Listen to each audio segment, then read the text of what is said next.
Hey Eduardo, how you doing? Good. How are you, man? Chess. Good. Remind me again, where are you based?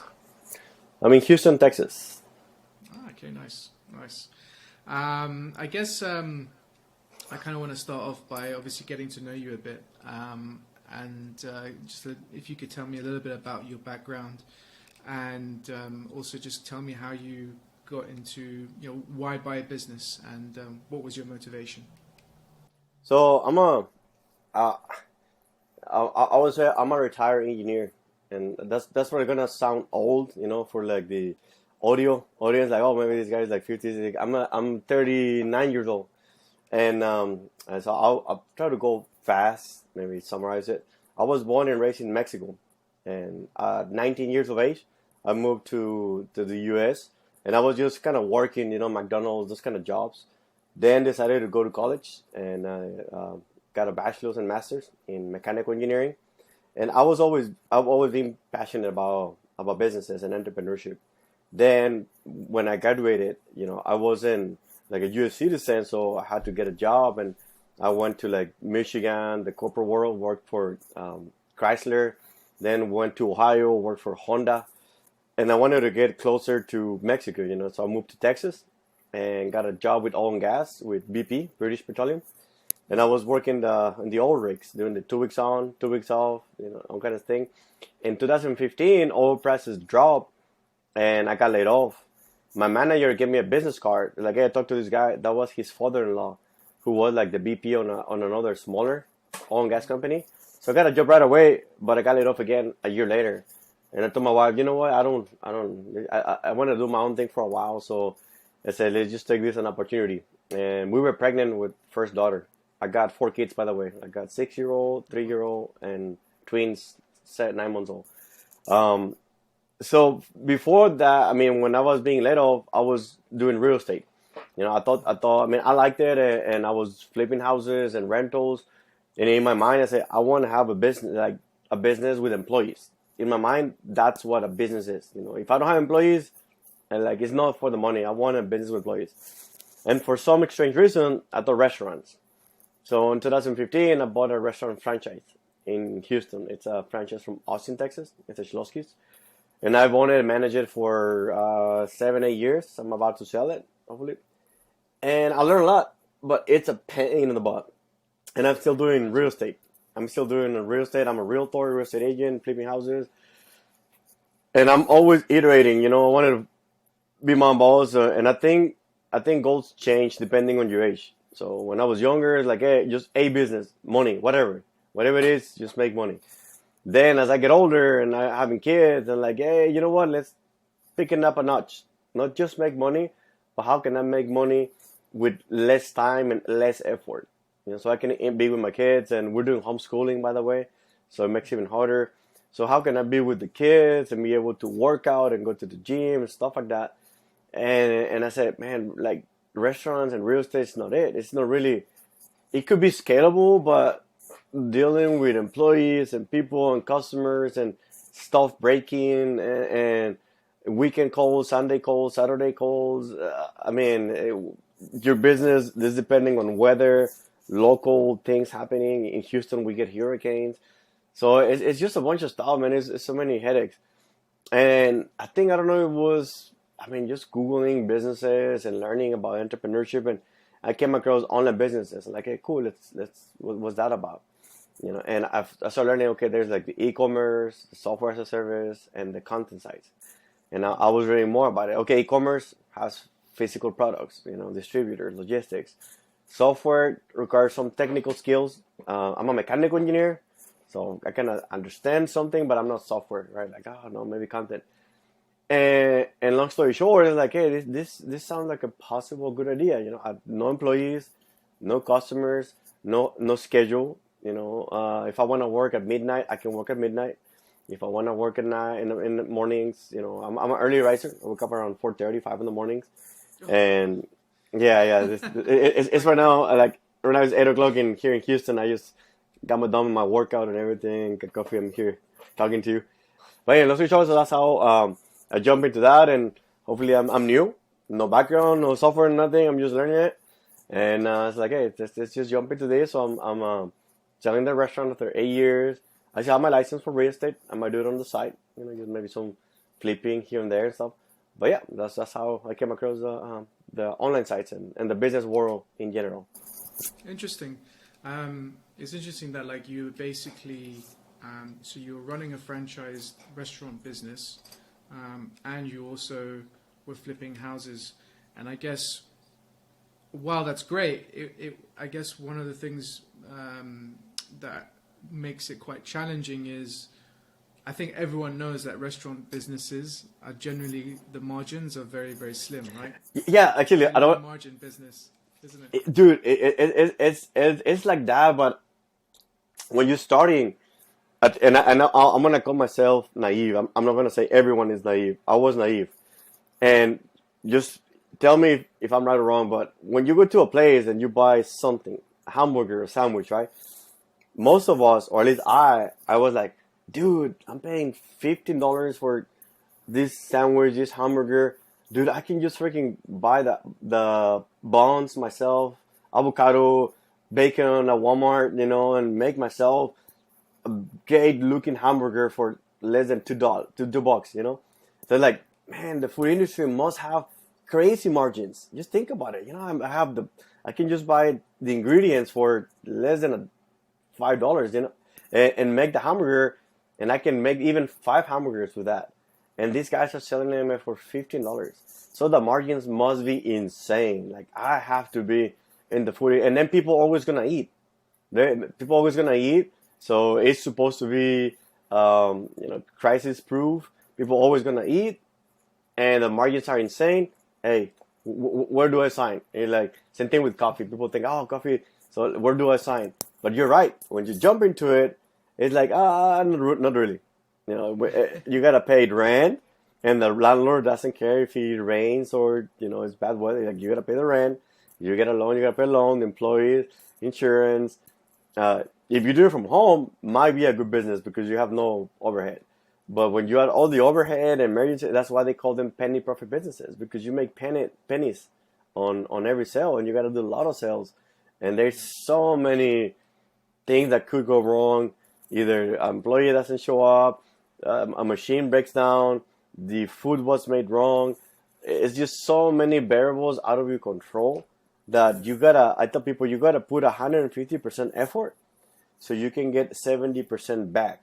Why? Because 80% of your effort will be wasted on fighting fires, fixing toilets, and people say, well, it's because you just need to have a general manager and have 5 restaurants. Like, nah, still like that. I mean, I've seen people in the time I've been here that been in and out on this thing, and they've owned like 3 or 5 at once with managers and stuff, and still it's never gonna be passive. Like, even if you have managers and everything, it's like you have to be on top of it, because there's so many ways you can have a leak, so many different ways you can have a leak, and the leaks add up over time. And yeah, so going back to your point, restaurants have very, very tiny profits. Yeah, it's small.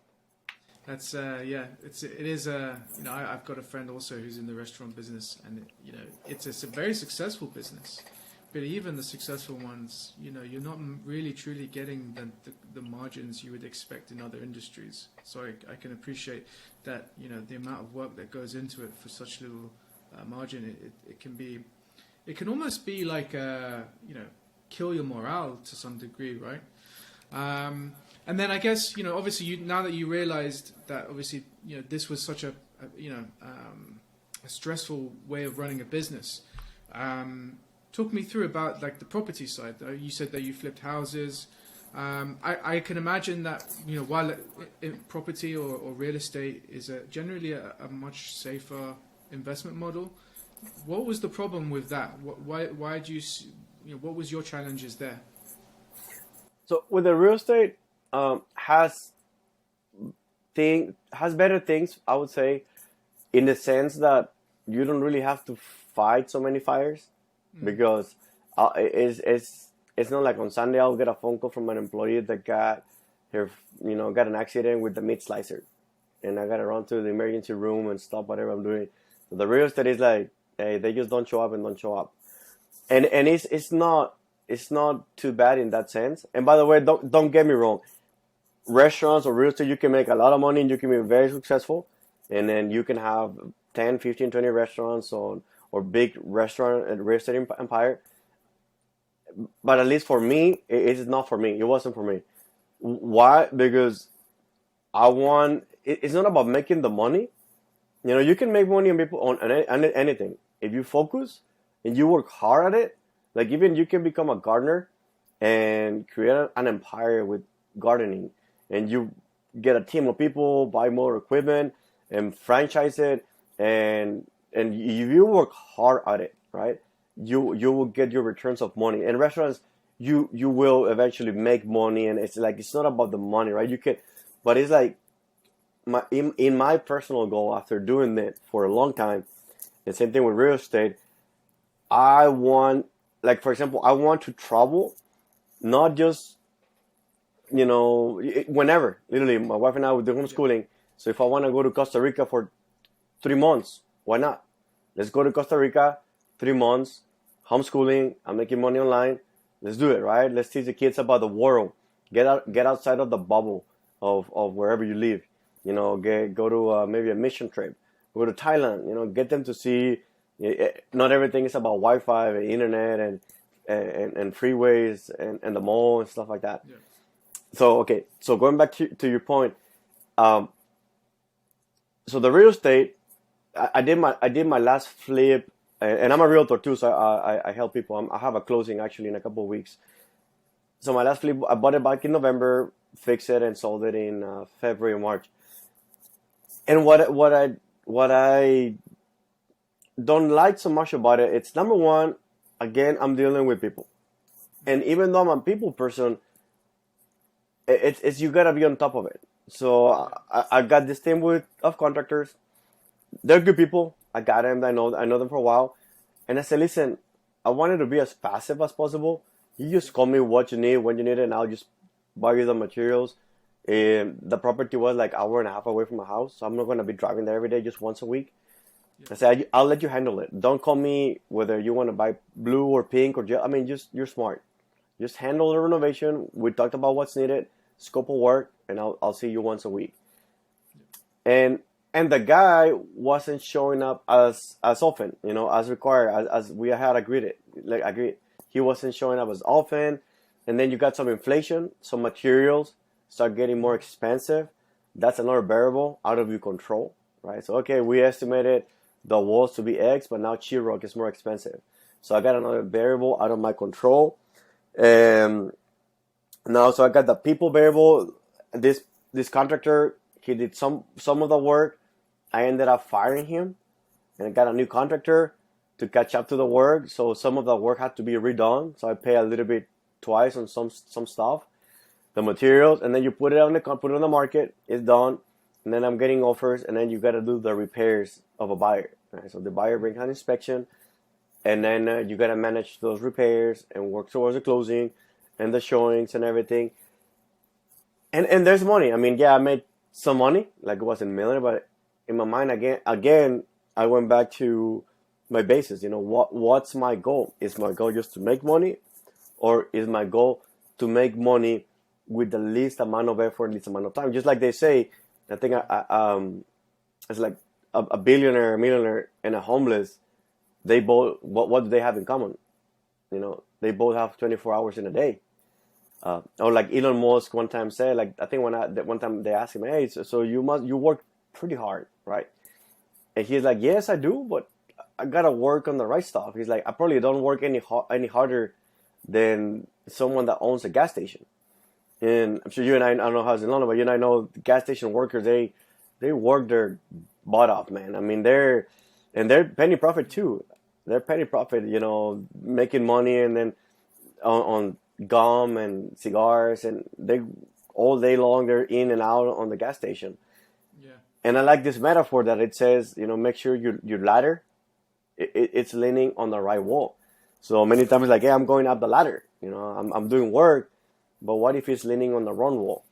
And that was for me. Like, hey, I'm working hard, I'm getting results, I'm making money, but this is not it. Like, do I see myself scaling this real estate business or this restaurant business.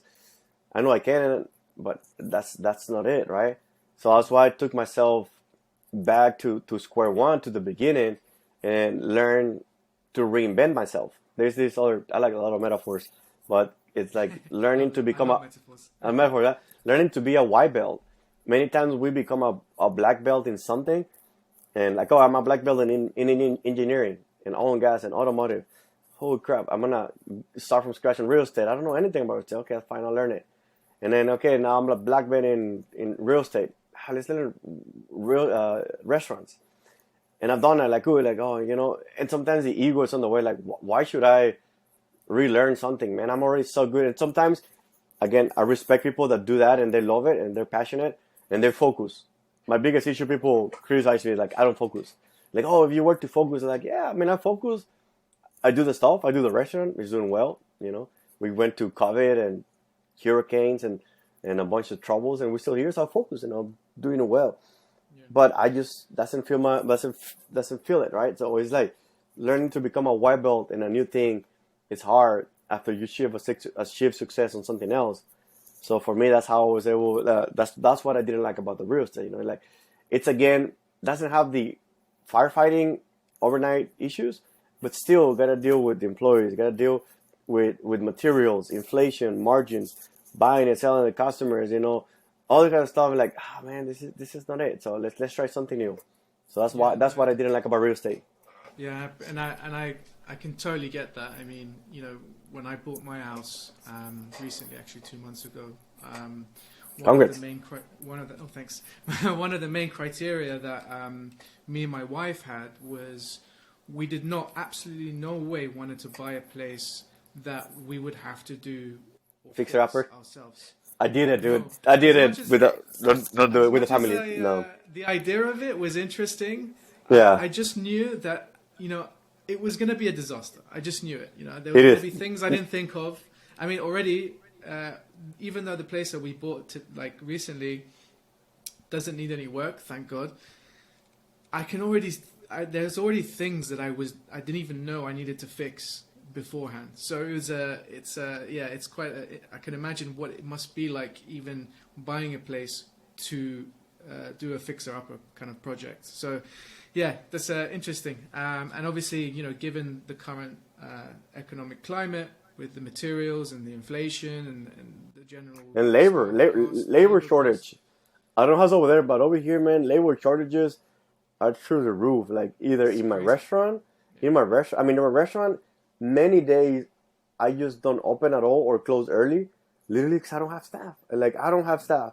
Like I put a sign outside like we're closing early because I don't have staff.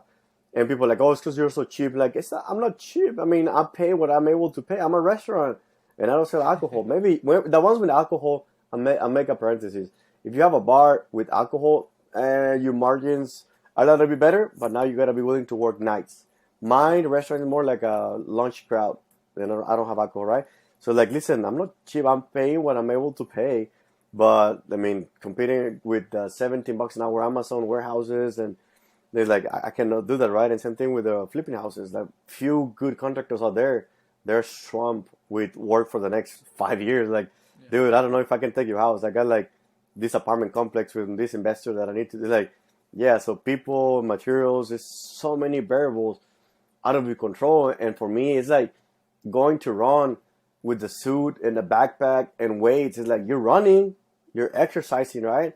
But how efficient are you moving forward? Whereas if you go with your shorts, your nice running shoes, you know, it's like your knees are going to feel better. Your body's going to feel better. You're going to get to a longer distance. You know, your workouts probably more efficient. So that's my point is like, yeah, you're moving forward. But my point is, how can I get more efficient? How to optimize my money making techniques? That's good. It's interesting that you say that. You know, it's quite interesting because you said you went from the restaurant business, which we all know was very labor intensive. The margins were low. So you were like, okay, how can I take that next step? Next step, flip property, real estate. Okay, great. But now that I've experienced that, I know what the downsides are to that as well. The downsides are contracting, materials, inflation, even like getting a mortgage nowadays probably is. Oh yeah. good luck getting a mortgage now, right? A good mortgage, yeah, that's hard. So, from those experiences you've had, you've obviously come to realize that, this way of making money is great, but there's got to be a better way, right? Exactly. And I guess that's what's led you to potentially, to actually acquiring a content site. So let's talk about I know you obviously mentioned how you kind of got into this space, but let's go a bit deeper in terms of how did you first hear about buying online businesses? What was the how did you come across Investors Club? And did you know anything about online businesses in terms of how to run them? Not at all. No, I'm a very big risk. I don't know if it's smart or dumb. I want to say sometimes people say, "Oh, you're entrepreneur, man. You're super smart." Like, no, I'm super dumb. I think is, if any, you gotta be I think you build up your tolerance for risk. And I always tell people the only way you build it is not overnight. Is you start taking little risks. I think I started listening to podcasts, YouTube. I think mostly podcasts, a lot of podcasts. And I think I came. Out of curiosity, which ones did you listen to?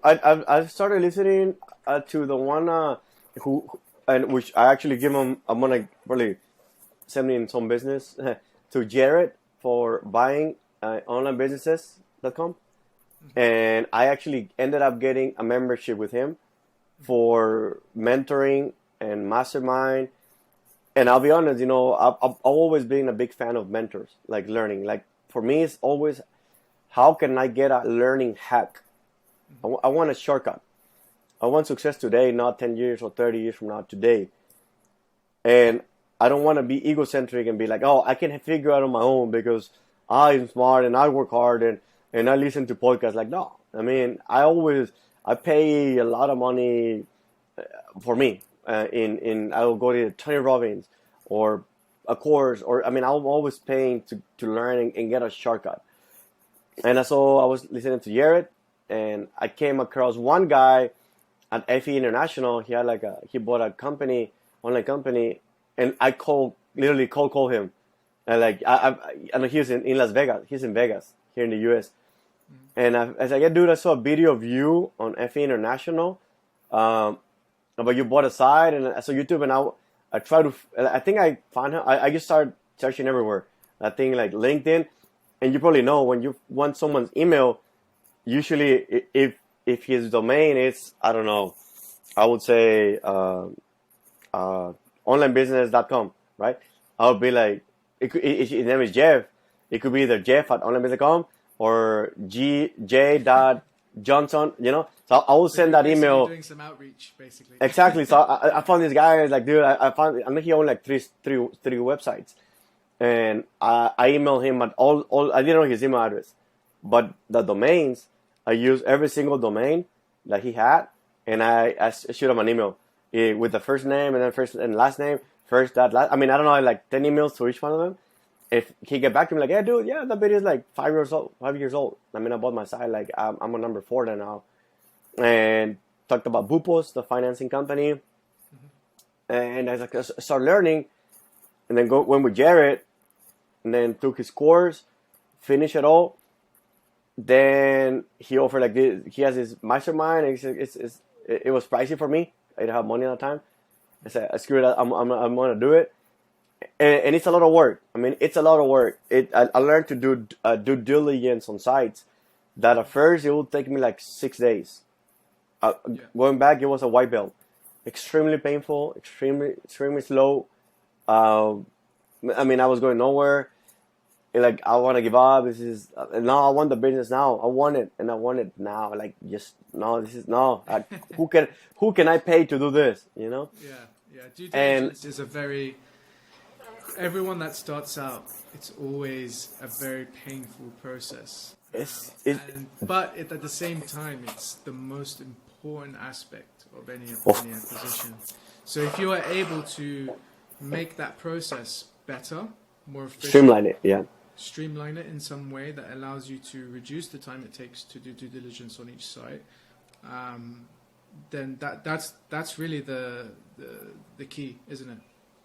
Exactly. No, you're totally right. But it's just learning to go through the pain, man. It's like if you never swam or you never run or you never cycle, it's like those first times, it's like so painful, and like you're drowning in the water and like spending like half an hour, you only move like 30 yards, and it's like, what am I doing, you know?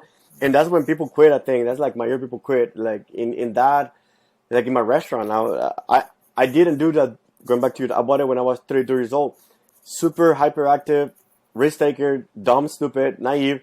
I overpaid, man. I'll be honest. Right now, I'm selling it for half of what I paid, and I still owe money to the SBA loan. I got a big fat loan. I'm still paying, and and not because I lost money or was in bad shape. It's just because that was my mistake, and it took me a while to overcome it. Like I own a business for 8 years, and I'm gonna sell it for half of what I paid. Even though I increased the sales, I renovated and everything, but I'm still like selling it for less because I didn't do the right due diligence. I just saw this business, I wanted to buy it, and I jump into it, and I say, yeah, they sell it for X amount, like, I'll take it. And the seller's like, yeah, I'll buy it. You know, I didn't know, like, I just signed off on it.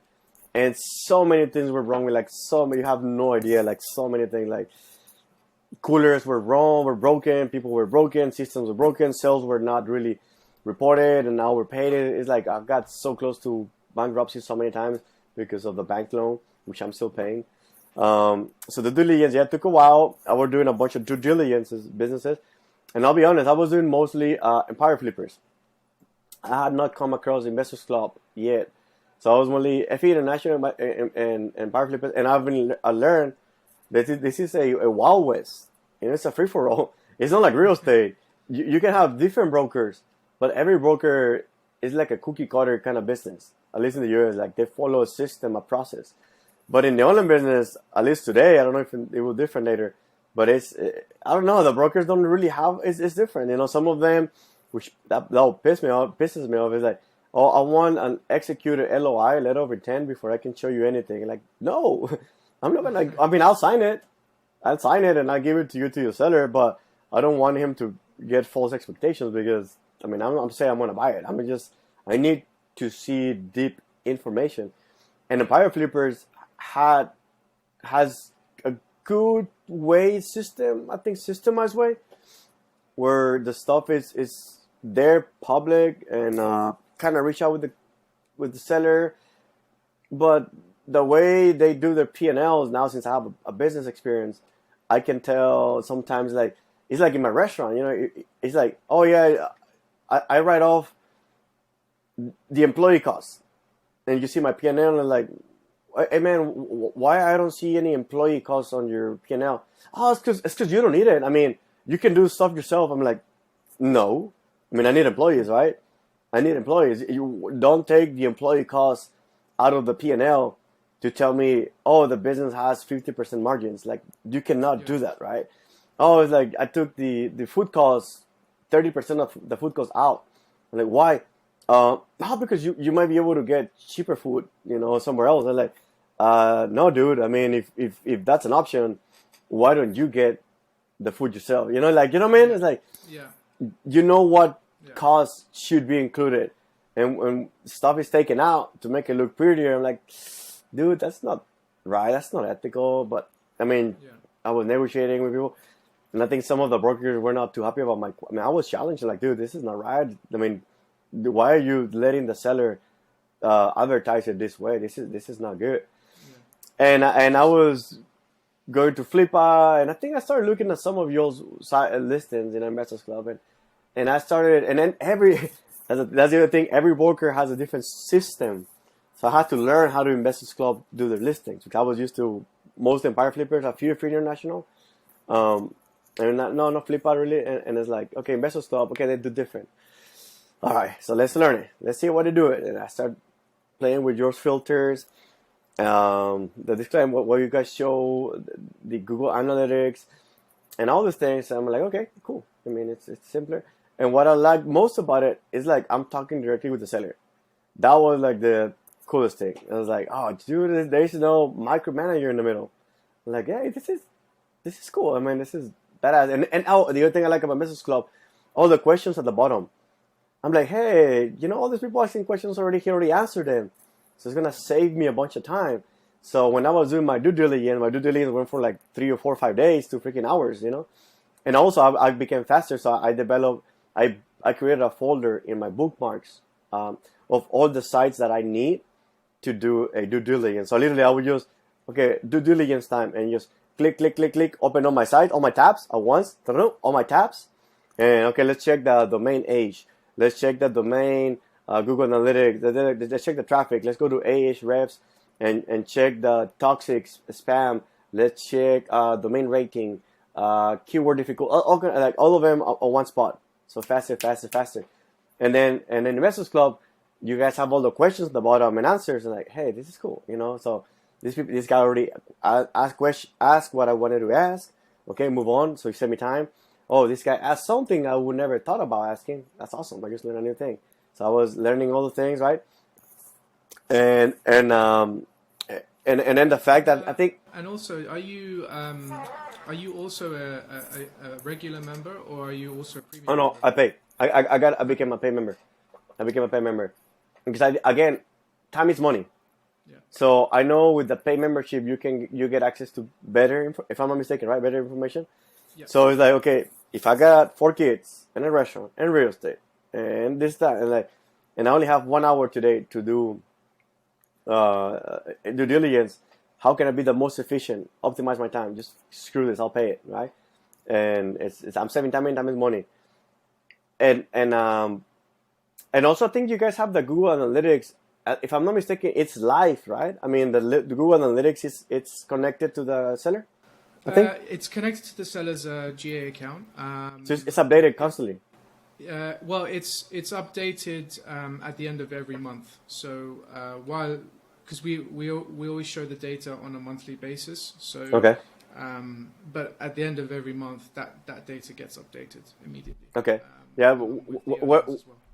Whereas on brokers, it's a PDF file. So it's like, how often do you guys update your PDF files?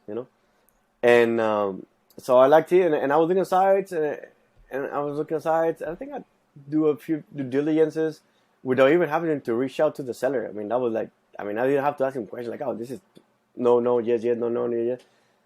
And I saw this one, and I was like, gut intuition, like, did you feel like, I think this is it? I saw it once, and then going back to it, it was pricey for my budget and everything. And I saw lots of questions.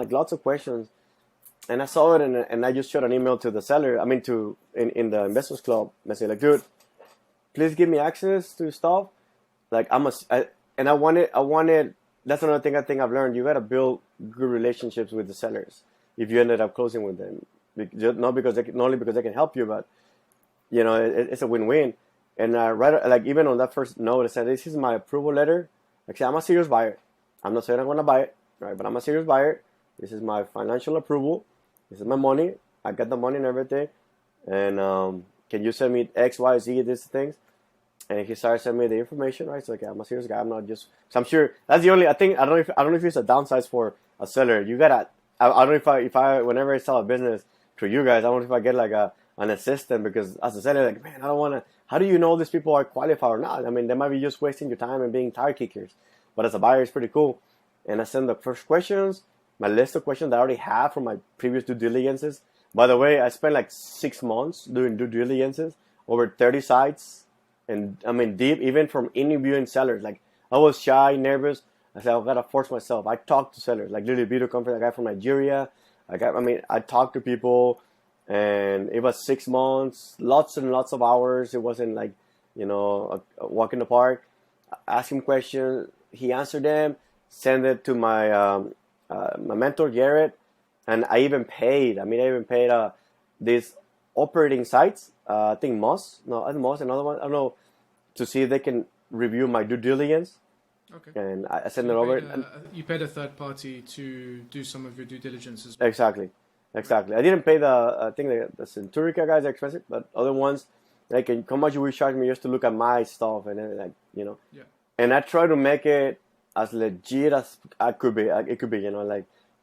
And then I got to a point where, I mean, this is it. That's it. Place the offer, financing, close, and I've won it for a couple of weeks, and I still tell my friend, why, like, I'm still nervous. I mean, I still can't believe I own something that I cannot touch, feel. You know, like that's the biggest concern I think from all people that come from my world, like that asset to the digital assets. There's no stuff, you know, there's no tangible assets. And even though as of today I've owned it for a few weeks, I still like I don't feel secure yet. I mean, I don't believe it. Like, oh, you own it, man. You're an expert. Like, no, dude, I'm still. And by the way, I never was 100% sure. I had to people like, oh, you were 100. Like, no, I was 80-90%. I mean, I was still insecure and nervous and afraid, and I'm afraid of next year. I think Google getting rid of or trying to get the cookies. I know you read about the Google update. Yeah. So if they do that, literally my whole investment goes to the drain. Hope not. And I did it knowingly that could happen. You know, the Google update with the cookies and stuff. Hopefully it happens. And yeah, so it was a big risk. I'm still nervous about it. You know, I cannot. But yeah, I'm here. Yeah. So yeah, that's what I like about Investors Club. That's good. So basically, you learn everything about acquiring online businesses, and you came across a few marketplaces and brokers. I guess talk to me a bit about the business that you acquired recently. I know this was your first business. This was a content site in the pets niche. And yes, sir. What was it about this business that really made you so confident that you were ready to like acquire the site? What was it? And talk me through, the things that you looked at that actually, gave you the confidence to say, okay, I'm ready to make this, take the next step. Okay, and what I'll say it's mostly my own preference. I'm not gonna say this is the best thing to do it or the only way to do it. So I know there's people very successful in different niches and skills, and they might say better. But at least for me, based on what I had learned, so and came up to my own conclusion, it's I wanted it to. Okay, I didn't want e-commerce. Again, I don't want physical. Nothing physical. Again, because of inflation and everything. Nothing physical, no distributors, no vendors. So that cross take e-commerce out of the equation. Yeah. SaaS, I still have some passion for SaaS. Maybe down the road in the future, when I feel more confident, I still have something. I started with SaaS, software as a service. But even though people say, oh, you can hire someone to manage it for you. Like, yeah, but what if he or she quits, walks away? I need to know just the basics. Just my restaurant. I'm not faster than my cooks, but I can do almost everything they can do. I'm not as proficient, but I can get in the restaurant and do some sandwiches and stuff. Something with SaaS, I need to at least understand it. Just like what are you doing? So I wanted SaaS, to be honest, but then like, no, I mean, this is still, I don't know. I'm not like right. So I went to content. Within the content, there's many categories. There's direct advertising, there is affiliate marketing, and the thing that I learned based on what I studied is like, wanted to be most of it display advertising. Mm-hmm. Less than 5 or 10% on affiliate and or the direct advertising. Why? Yeah. Because in affiliate, you are at the expense a little bit of Amazon or whoever you use, Petco, PetSmart, Home Depot, whoever you use. You're at the expense of the product walking away, disappearing, and you got to update it. I'm not too much about affiliate anyway, so I don't know if I'm saying the truth, but this is what I understand. So I wanted to be mostly display, not direct advertising either. So I wanted to be like diversified, not dependent on people and customers and making phone calls and getting more clients to do direct advertising and affiliates and things, getting the links and what if it changes and stuff like that. So my goal was mostly display advertising. That was like number one, like 95, at least 90% of display advertising. That was a filter number one. Filter number two had to be, from what I've learned, pets or babies. Why? Because that's evergreen content. Whereas technology or something else, finance changes all the time. Yeah. And common sense, if you do a site about technology and you say best smartphones for accounting, obviously you got to update that article 6 months or 12 months from now. Yeah. Whereas if I do a babies and I tell you best way to feed twin babies, that article is good today, tomorrow, next year, 10 years from now. Same way with pets, how to potty train your dog. Yeah. So I started with the pets and babies, right? And I will look into a few, don't get me wrong, finance, technology, and a few of them look pretty decent, not enough. So that was my criteria for it. So this was the pets, 95 or 98% display advertising.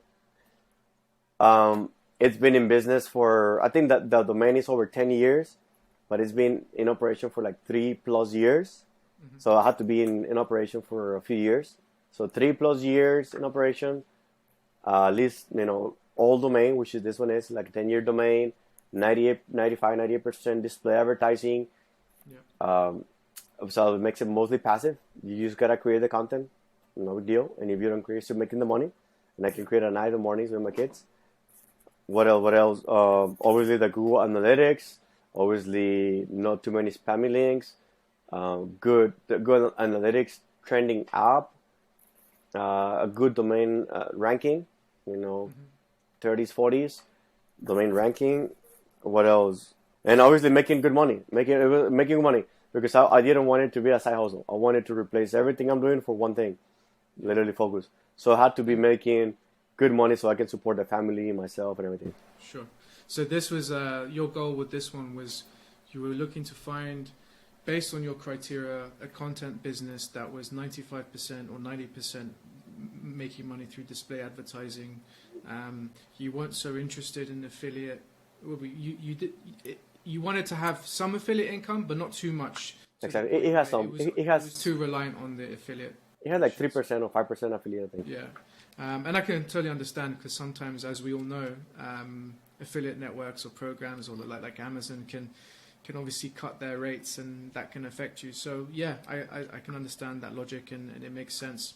And then obviously, something that was going to replace what you were doing before, so restaurants and real estate. And now that you've got this business, this content site in the pets niche, apart from your usual day-to-day stuff with the restaurant and real estate, how many hours are you spending operating your content site on a weekly basis? Yeah, no, I haven't had much time yet. Probably 5-ish. But it will pick up. I mean, it will pick up. I do see myself putting 20 at first. Because I want to grow it. I mean, I want to master it. I want to be like, going back to restaurant and real estate, I restaurant, I was working about 7 days a week until I became good at it. So I do see myself, I didn't buy it I knew it was semi-passive. And everyone tells you this when the brokers put it on site. Oh, you only work 1 hour a week. Yeah, you only work 1 hour a week when you know what you're doing it and you want it for so long. Like my restaurant, I can walk away for 3 days and nothing's going to happen. But at the beginning, I couldn't do that, right? Yeah, so many brokers will tell you, oh, it's completely passive. It takes only an hour or two a week to manage it and grow it. But in reality, I learned this in my early days. I used to think it was completely passive, but it really isn't. It is semi-passive to a fair extent, but what I love about it is you don't need to spend many hours like you would typically do on a 9 to 5, but you can spend a couple of hours a week, churn out some content, and just by doing that a little bit by bit, you'll see it gradually growing, right? Touch wood, no core updates hit you. Exactly. There's nothing passive, man. The more work you put into it, but you get back. the more return you get back. So it's that flexibility that it can give you, isn't it? Yeah, I've learned that, and I came to the conclusion there's nothing 100% passive. Maybe just if you put it into dividends, stock market, and honestly, I wouldn't mind something 100%. I want to be doing something. I never want to retire. I want to do something for until I die. Whether it's 50, 80, 90 years old, I'm gonna keep doing something. And I know people literally. I know here in Houston, big ballers like guy with money, people with money. That I know this guy. He bought 4 apartment complexes. And it's like, oh, I'm gonna be passive investor. When you buy apartment complexes, supposedly it's passive because now you're able to manage. You have a full-time management and maintenance staff. Whereas a small guy like myself, I gotta do almost everything, tenants and whatever. And it was, oh no, the big dream is multifamily. He owns 4 multifamilies. He's like so tired. He's like, dude, this is not passive. I had to fire my management company because there was a horrible job of getting new tenants and remodeling and parts, and this is not passive. And I'm like, you know what? That's true. Nothing will be unless you give them your money to someone else. That's it, right? But nothing is gonna be 100% passive. So if I'm gonna put the work, might as well be in something where I can get most of the returns back. Hopefully, it's online businesses. And like I said, I don't mind at first, and because I'm happy and I enjoy it, I don't mind sitting down for hours at once and reading and learning and publishing and updating and everything. For eventually, if I do acquire 2, 3, 4 more sites, then I'll be able to do 3 to 5 hours a week, just because I know what's happening, what's doing. I can maybe subcontract an operating company, but now I know what I'm paying them for and make sure they're good or bad and kind of stuff. So yeah, I don't. I mean, none of the listings sold me when they say, oh, 1 hour. Like I don't. I mean, it's not true, but I'll still buy it. Let's go for it. Like I know it's not 1 hour a week, but it's okay. But yeah, that's the answer. Okay. Cool, awesome. Well, look, Eduardo, it was really great speaking with you, getting to know your journey, your thought process, how you came about acquiring your first content business. And I'm keen to actually have a conversation in a few months' time and see how it's going. Maybe we'll do another one of these conversations. But for now, I'm going to let you go. And thanks a lot for the opportunity to speak with me. And I wish you all the best. It's a pleasure, Shaz, and thanks for everything. In case anyone, usually I like to give back to community, and people have any questions, they can shoot me an email or find me on LinkedIn. So in LinkedIn, it's Gerardo Vargas, or Gerardo Vargas. It's Gerardo Vargas. Or TikTok, Instagram, and Facebook is like El Gera Vargas, like EL Gera Gera, and then Vargas, V as Victor, ARGAS, El Gera Vargas. So that's on TikTok. In case they want to hear some Spanish content in Spanish, El Gera Vargas on TikTok or Instagram or Facebook. All right. Thank you, Shaz. Take care. Take care, man. Bye.